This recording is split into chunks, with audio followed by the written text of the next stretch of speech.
Hello student, आज हम बताने वाले हैं वेंटिलेटर के बारे में जितना भी पार्ट। चलिए एक वेंटिलेटर के मोड के बारे में हम लोग सीखते हैं। है एसएमबी मोड। एसएमबी मोड होता है क्या, वो आप जाने। एसएमबी ऐसा मोड है जिसमें पेशेंट भी सांस लेता है और वेंटिलेटर भी सांस लेता है। कैसे देता है वो आप जानो।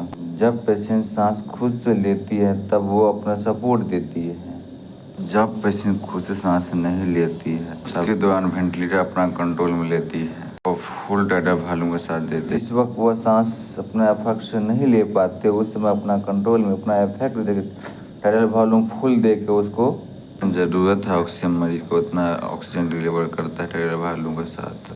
चलिए हम आज जानते हैं मॉनिटर में पल्स रेट बढ़ता है और घटता है तो उसे हम क्या मेडिकल टर्म में बोलते हैं। जब 100 से अबव हो तो उसे हम टेकिकार्डिया कहते हैं। जब 60 से कम हो उसे हम ब्रेडिकार्डिया कहते हैं। ब्रेडिकार्डिया होता है तो हम एट्रोपिन का यूज करते हैं।